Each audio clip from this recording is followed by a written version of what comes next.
The great Metroidvania Battle Royale has concluded. You've been voting for months and now we have the results. Once and for all, we'll be answering which one is the ultimate Metroidvania. So here's the setup. 104 of the most popular Metroidvania games to have ever been created entered this Battle Royale Grand Standoff. An elimination style bracket was created and every day the community voted. At the end, one is left standing and crowned as the best Metroidvania of all time.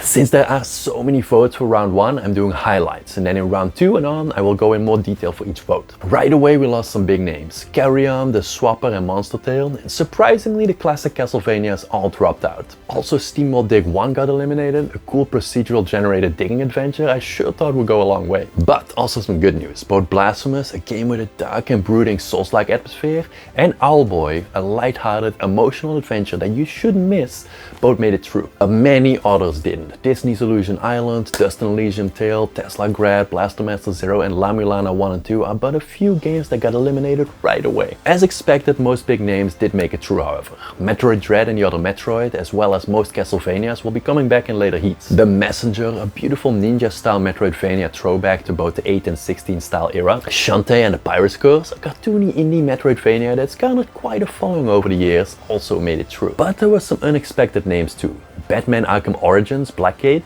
a PSP original that I never even heard of before, but apparently is very decent. Like in its console Big Brothers, Batman is forced to spend the night in Arkham Asylum. The big difference?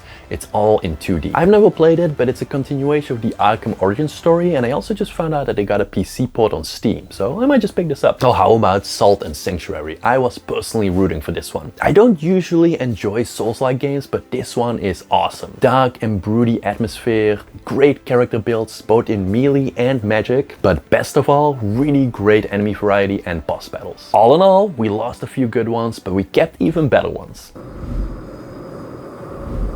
Both Metroid Dread and Bloodstained Ritual of the Night make it through the first vote. I only played Bloodstained briefly, but it's very much inspired by the classic Castlevania games. Early on, this didn't run very well on the Switch and it had some annoying issues passing into new areas and I never got back into it. But oh boy, Metroid Dread has to be one of the favorites for this contest. It's true, Nintendo didn't do anything revolutionary with this game, but the atmosphere and tension is superb. No competition for Blasphemous, a grim, dark and difficult 2D action platform Metroidvania which was frankly too hard for me. But Animal Well made it through as well, even though this is the newest game and developed by a single person. I picked this up during the Steam sale recently but didn't get to play this much yet. It has a bit of a horror vibe going, but from what I've heard, the puzzles are what make this game special. Owlboy sadly didn't make it through. Hollow Knight basically took all the points, to no one's surprise. I've never played this game, but I might have to. What's more upsetting is Guacamelee 1 and 2. These two games should have made it further. Both of these are Mexican wrestling inspired games which might not sound like everybody's cup of tea, but they're really funny. Complete with over-the-top wrestling matches against bosses and crazy level designs. Microsoft's Ori series came out on top in this vote and this series deserves it. I can honestly say this game almost made me cry. I'm not sure what it is. The beautifully haunting soundtrack, the amazing graphics, or its sweet little protagonist that goes through so much heartache. Celeste scooped up the remainder of the points. I've never played it, but I picked it up recently in a Steam sale, but this game sounds way too hard for me.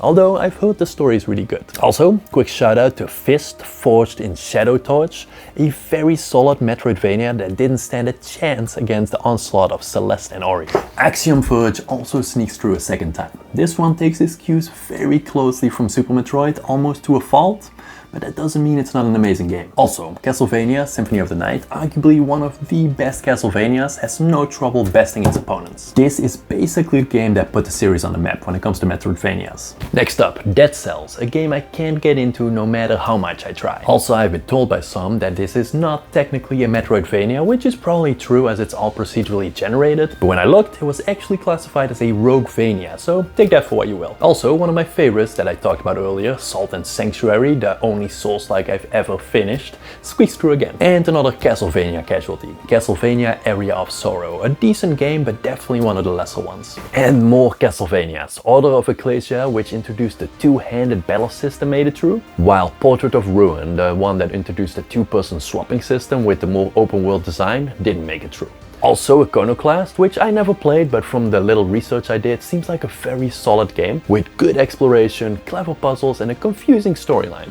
Surprisingly, Batman Arkham Origins makes it another round, and of course, Super Metroid, the game that started it all. It would have been upsetting if it got eliminated so early on in the voting. Another 2 Castlevanias going head to head with Circle of the Moon, another classic eking by. And also The Messenger takes another win. Many of these smaller indie titles are doing really well. I'm glad Yoku's Island Express, a weird little underdog game, made it through another round because it's so unique. It's a combination of pinball and slingshotting in an open world Metroidvania style world. This sounds weird and you really just have to play it to get it. Plus, who doesn't like pinball? That's like saying you don't like fun. Metroid Samus Returns gets dropped, but Metroid Zero Mission, basically the prequel to Metroid Dread, makes it through. This game introduced the chasing scenes that are the basis for Metroid Dread, and it's worth a play. Also, if you enjoy the Castlevania atmosphere, The Mummy Demastered is really a decent movie Metroidvania. Sadly, this one didn't make it through. And lastly for round 2, Prince of Persia: The Lost Crown takes the win. A very recent Ubisoft Metroidvania with lots of cool time manipulation and acrobatics. That's Gambit, according to you, is also good, but I've never played it. And now we're playing for all the marbles.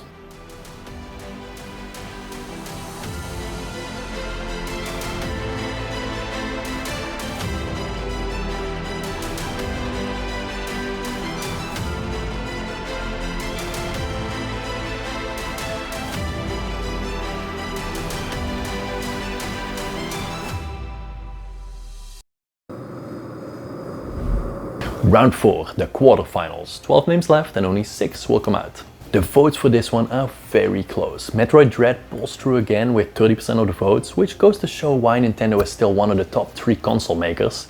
They just make amazing games. Second is Hollow Knight with 25%, albeit only by a hair.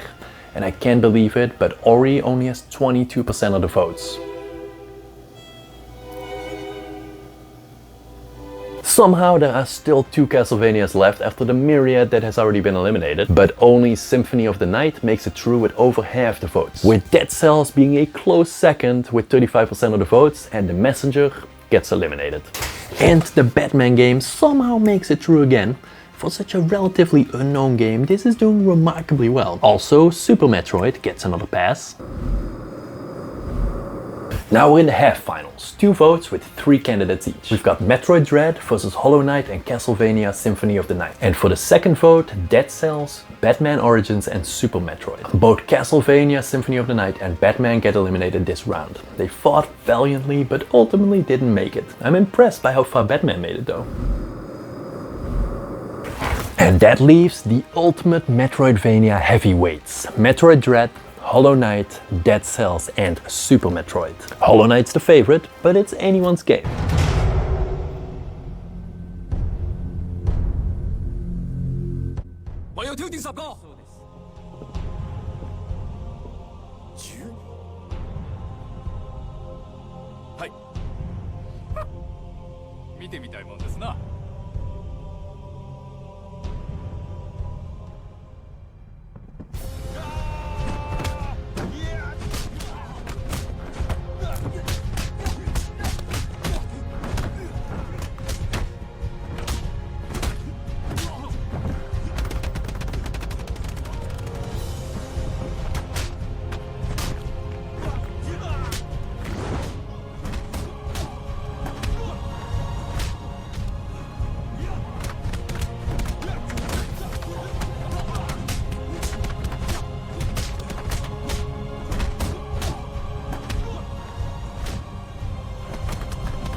In the end, the win goes to Hollow Knight, and it takes the win by a significant amount. And there you have it. After months of voting, the Metroidvania champion. Turns out I'll have to play Hollow Knight after all. And that's it. Let me know what you think. Check out here to see the best XCOM-like games, and I hope to see you in the next one.